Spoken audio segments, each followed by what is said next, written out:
नमस्कार, मनी गुरु की इस खास पेशकश में आप सभी का स्वागत है। मैं हूं स्वाति रायना।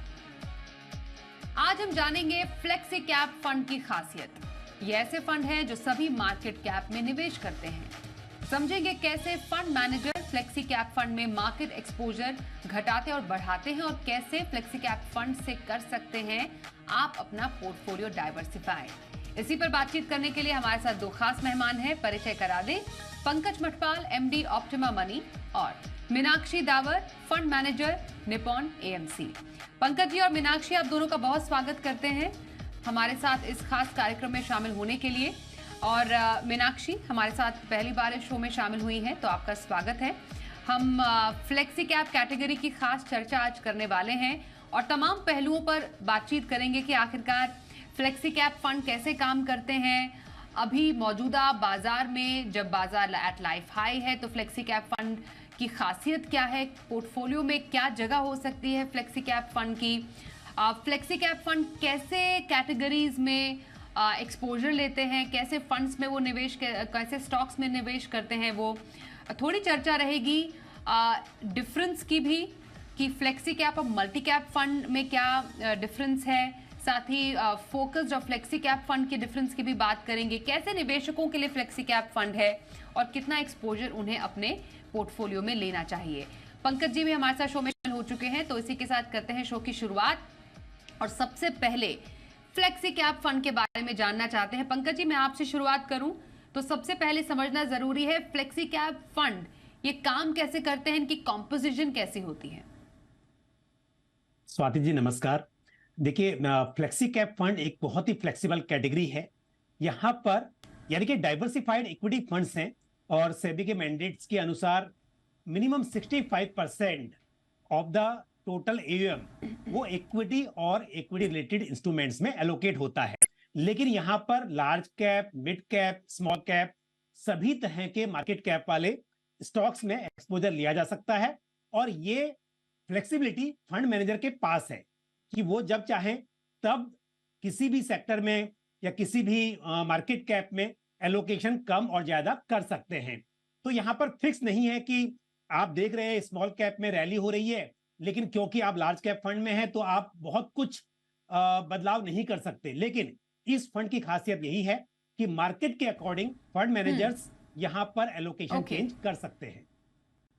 तो आप कह रहे हैं कि मार्केट के हिसाब से जो फंड मैनेजर है एलोकेशन घटाते बढ़ाते रहते हैं। हमारे साथ मीनाक्षी ही हैं जो कि एक फंड मैनेजर हैं, फ्लेक्सी कैप फंड को मैनेज करती हैं।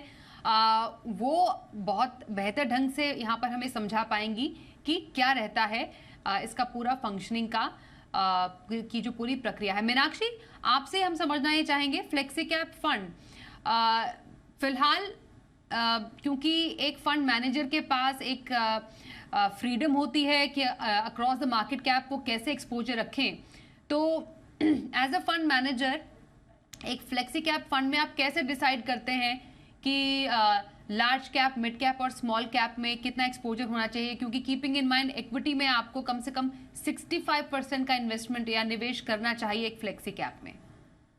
करेक्ट।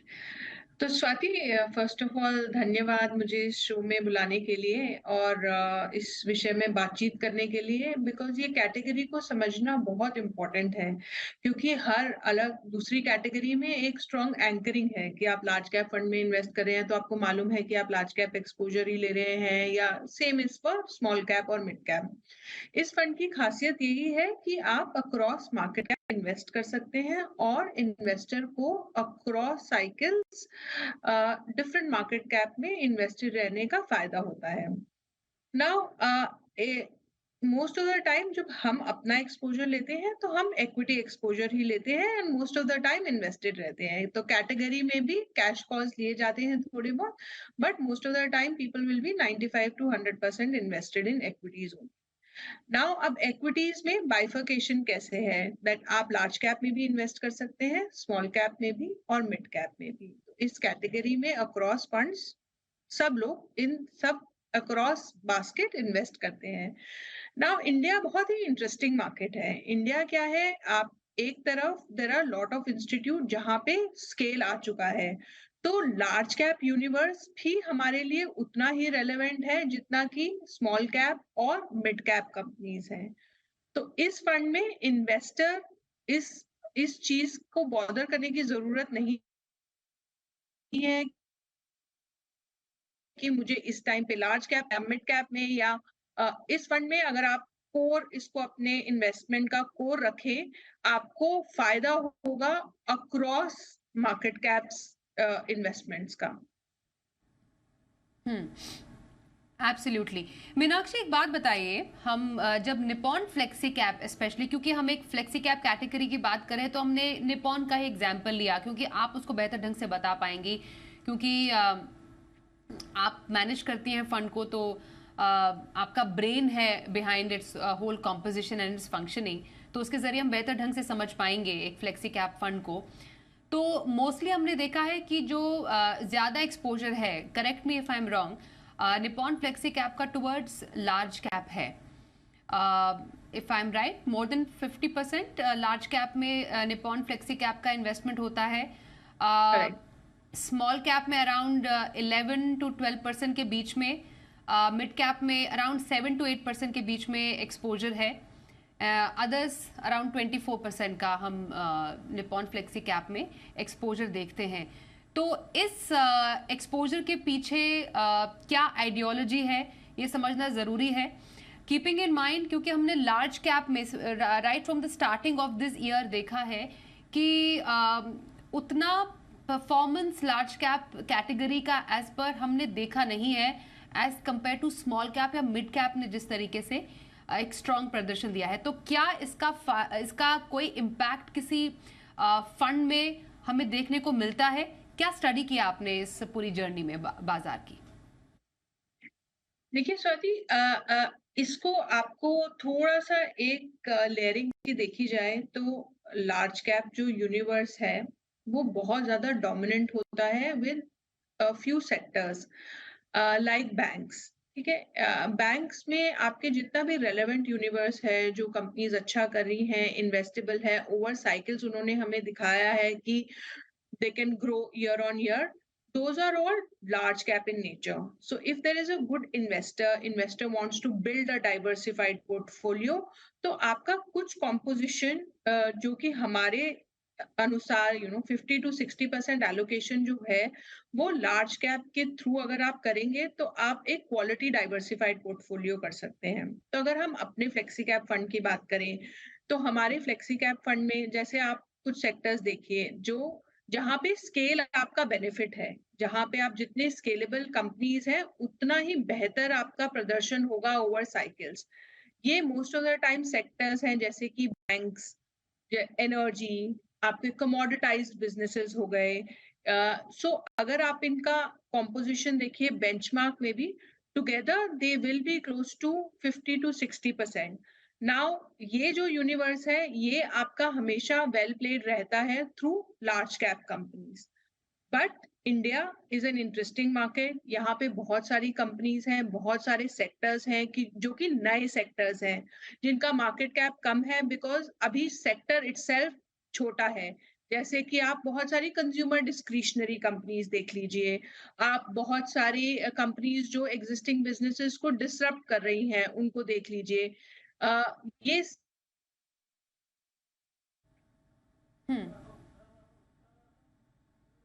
एब्सोल्युटली। ठीक है मीनाक्षी, मैं आपके पास फिर से आती हूँ, कुछ टेक्निकल प्रॉब्लम यहाँ पर है।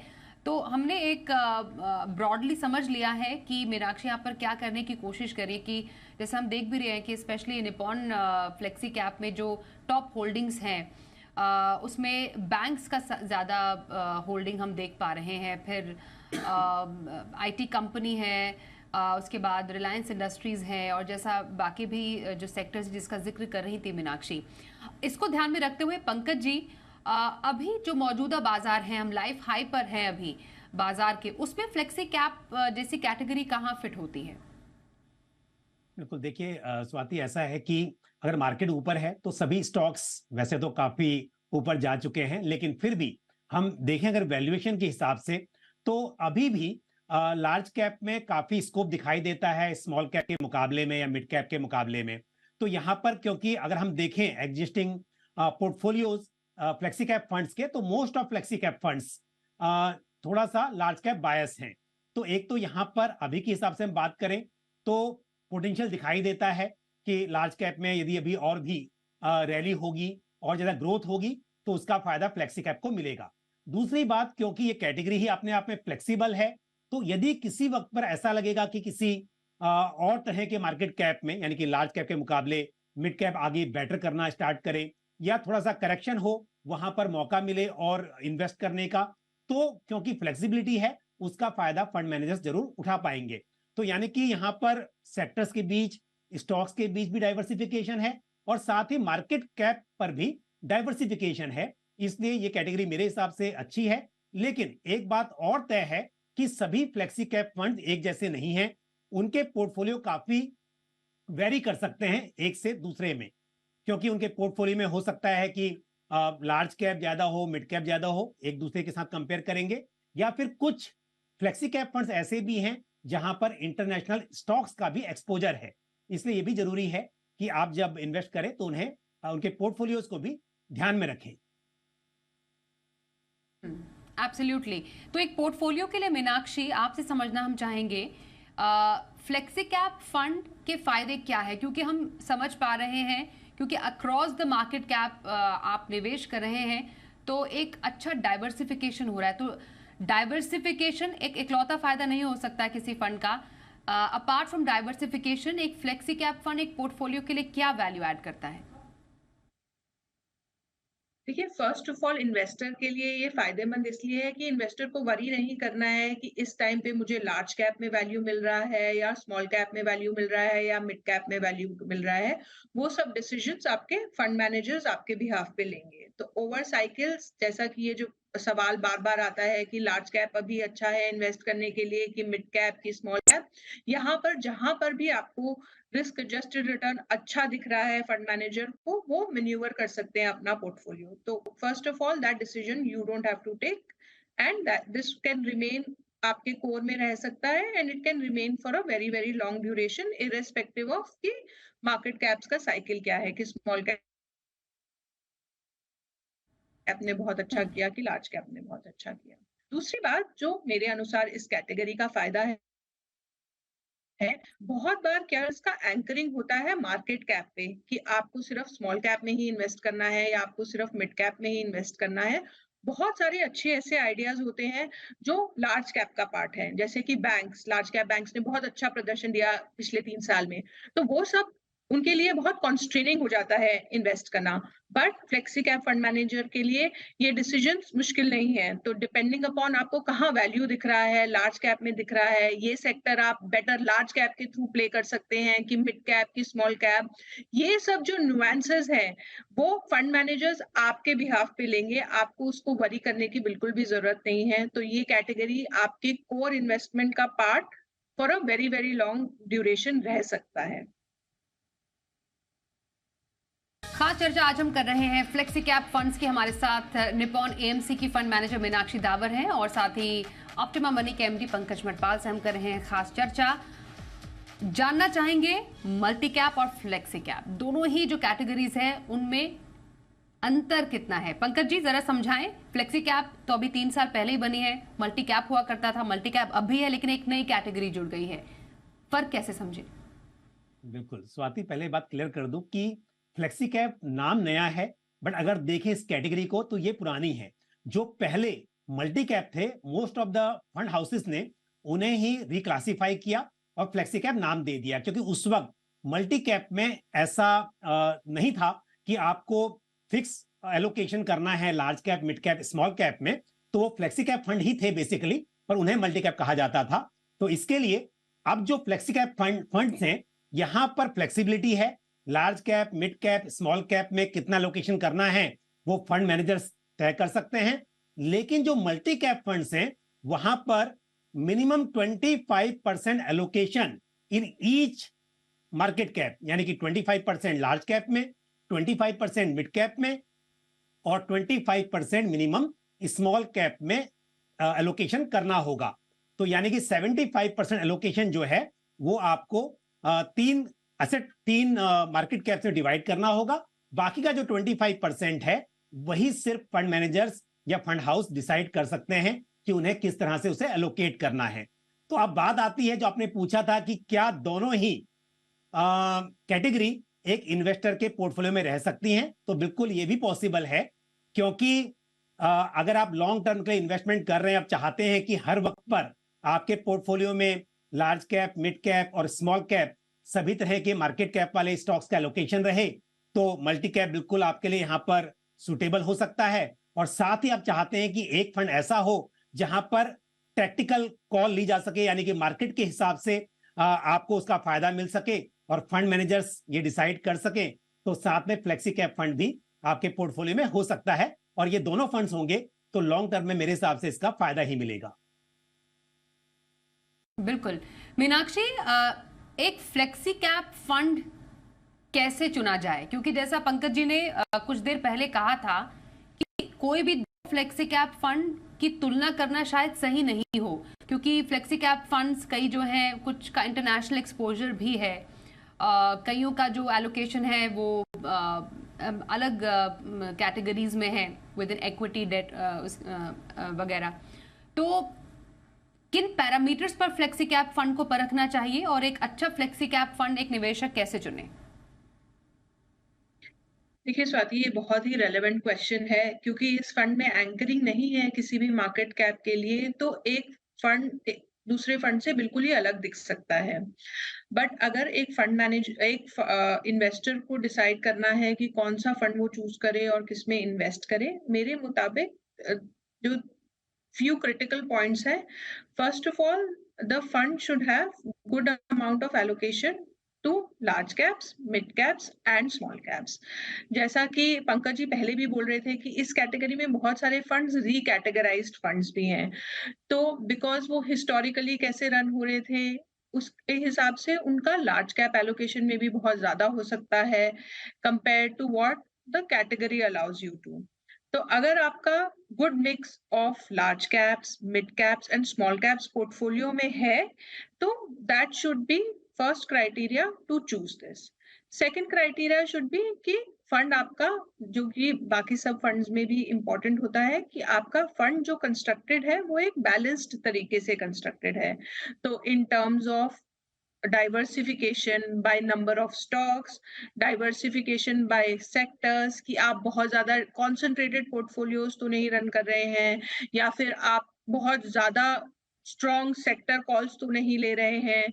तो उससे क्या होगा, आपका वॉलेटिलिटी इन द पोर्टफोलियो बढ़ जाएगा, बिकॉज ये फंड जो है ये रिकमेंडेड है कि आपका कोर फंड रहे और आप इसमें इन्वेस्टेड रहे over a longer period of time.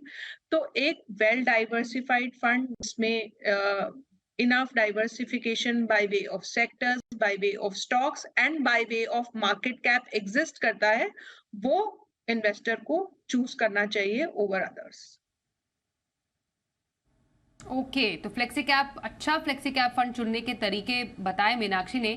In fact एक और कैटेगरी है पंकज जी, जो कि लार्ज, मिड और स्मॉल कैप तीनों में निवेश करती है, फोकस्ड कैटेगरी। तो फोकस्ड कैटेगरी, हमने मल्टी कैप और फ्लेक्सी कैप के अंतर के बारे में समझ लिया। ये फोकस्ड कैटेगरी और जो फ्लेक्सी कैप कैटेगरी है, इन दोनों को कैसे समझे, इनका कोरिलेशन कैसे समझे? बिल्कुल स्वाति, देखिए कई बार इन्वेस्टर्स भी ये समझ लेते हैं कि फोकस फंड और फ्लेक्सी कैप, क्योंकि दोनों ही ऐसी कैटेगरीज हैं जो कि सभी तरह के मार्केट कैप वाले स्टॉक्स में इन्वेस्ट कर सकते हैं, और ये सही भी है। लेकिन अंतर ये है कि जहां फ्लेक्सी कैप फंड आपके के पोर्टफोलियो में काफी स्टॉक्स हो सकते हैं, पोर्टफोलियो डाइल्यूटेड हो सकते हैं, यहां पर फोकस फंड का जो पोर्टफोलियो होता है वो कॉन्सेंट्रेटेड होता है, क्योंकि मैक्सिमम 30 स्टॉक्स ही पोर्टफोलियो में रह सकते हैं। तो अगर देखा जाए तो कॉन्सेंट्रेटेड पोर्टफोलियो होने की वजह से थोड़ा सा रिस्क बढ़ जाता है, क्योंकि आपका जो एक्सपोजर है ईच स्टॉक्स में वो ज्यादा हो सकता है। तो इसलिए ये बात तो तय है कि दोनों ही तरह के फंड्स जो होते हैं वो हर तरह के मार्केट कैप में और सभी सेक्टर्स में इन्वेस्टमेंट कर सकते हैं। लेकिन फिर भी यदि कंपेयर किया जाए तो फ्लेक्सी कैप फंड के अंदर आपको ज्यादा स्टॉक्स का एक्सपोजर मिल सकता है, और ये थोड़ा सा आपके रिस्क को कम कर सकता है। एब्सोल्युटली। और मीनाक्षी, फ्लेक्सी कैप कैटेगरी किस टाइप के निवेशक के लिए सही है? क्योंकि हम यूजुअली हर एक कैटेगरी के फंड के लिए जानना चाहते हैं अपने एक्सपर्ट से कि जो एक नया निवेशक है जो कि अभी बाजार में आ रहे हैं, जो अपना पोर्टफोलियो कंस्ट्रक्ट कर रहे हैं, उनके पोर्टफोलियो कंस्ट्रक्शन में क्या फ्लेक्सी कैप फंड होना चाहिए? किन बातों का ध्यान रखें एक फ्लेक्सी कैप फंड में निवेश करने से पहले? देखिए स्वाति, फ्लेक्सी कैप एक बहुत ही रेलेवेंट कैटेगरी है। तो यहाँ पर क्योंकि इन्वेस्टर को अच्छा मिक्स मिलता है लार्ज कैप्स का, स्मॉल कैप का, मिड कैप का, और जो नया इन्वेस्टर मार्केट में आता है उसको नहीं मालूम होता है कि साइकिल्स कैसी हैं लार्ज कैप की या मिड कैप की या स्मॉल कैप की। इस पॉइंट पे मैं क्या लार्ज कैप इन्वेस्ट करना ठीक होगा मेरे लिए, या मिड कैप या स्मॉल कैप, या फिर मेरे पोर्टफोलियो में कितना वेटेज होना चाहिए, कितना एक्सपोजर होना चाहिए लार्ज कैप में, कितना एक्सपोजर होना चाहिए स्मॉल कैप फंड में। तो ये सब डिसीजंस थोड़े कॉम्प्लिकेटेड डिसीजंस होते हैं फर्स्ट टाइम इन्वेस्टर के लिए। ये सब चीजें इन्वेस्टर को बॉदर नहीं करनी पड़ेगी जब वो इन तरीके के फंड्स में इन्वेस्ट करते हैं। तो from an relevance point of view, even for a new investor, this category is a good category to start your investments with. And जैसा कि पंकज जी ने बोला, यहाँ पे most of the funds well diversified funds हैं in terms of their sector allocation, in terms of their stock allocations. तो वो risk profile और volatility of the fund is also low. तो मेरे मुताबिक for any new investor, this is a good category to start the investment journey. बिल्कुल। और छोटा सा जवाब पंकज जी आपसे, क्योंकि इन terms of exposure, category exposure, क्योंकि एक फ्लेक्सी कैप में भी मेजॉरिटी लार्ज कैप फंड्स की हैं। लार्ज कैप फंड तो है ही जिनमें मेजॉरिटी 80% का एक्सपोजर होना चाहिए लार्ज कैप का स्टॉक्स में। तो उस लिहाज से जो पोर्टफोलियो कंस्ट्रक्शन हो वो कैसा होना चाहिए? देखिए, आप लॉन्ग टर्म इन्वेस्टर हैं तो large cap, mid cap, small cap सभी तरह के इंडिविजुअली आप फंड्स अपने पोर्टफोलियो में शामिल कर सकते हैं। लेकिन क्योंकि जैसा मीनाक्षी जी अभी एक्सप्लेन कर रही थी कि इंडिविजुअल इन्वेस्टर शायद ये डिसीजन नहीं ले पाता है, कई बार इंफॉर्मेशन की भी कमी होती है, कई बार बायसेस भी होते हैं, जिसकी वजह से आप अपॉर्चुनिटी का फायदा नहीं ले पाते हैं। और दूसरी बात एक ये भी है कि यदि आप खुद पोर्टफोलियो को रीबैलेंस करेंगे टाइम टू टाइम, तो उसमें आपको कैपिटल गेन टैक्स को भी ध्यान में रखना होगा। तो इसके लिए यदि फ्लेक्सी कैप फंड आप साथ में रख लेते हैं, आपने अपने हिसाब से large cap, mid cap, small cap में इन्वेस्टमेंट किया और साथ में फ्लेक्सी कैप फंड को भी शामिल कर लिया, तो फायदा यह होगा कि साइकिल्स के हिसाब से आपको जहां पर ज्यादा पोटेंशियल है उसका एक्सपोजर फंड मैनेजर्स दिलवा देंगे। तो इसके लिए अपने पोर्टफोलियो में अपने गोल्स के हिसाब से आप हर तरह के मार्केट कैप वाले फंड्स को तो शामिल करिए ही, लेकिन ध्यान रहे कि जैसे हम कहते हैं कि स्मॉल कैप में वॉलेटिलिटी ज्यादा होती है तो लॉन्ग टर्म के लिए ही ज्यादा एक्सपोजर होना चाहिए, शॉर्ट टर्म में कम करें। लेकिन फ्लेक्सी कैप फंड को आप शामिल करेंगे तो यहां पर फंड मैनेजर की एक्सपर्टीज का आपको फायदा मिलेगा। बिल्कुल। तो फ्लेक्सी कैप फंड का फंडा आज हमने समझा। हमारे साथ पंकज मटपाल शामिल हुए और मीनाक्षी दावर से हमने की खास चर्चा। धन्यवाद दोनों एक्सपर्ट्स का हमारे साथ बातचीत करने के लिए।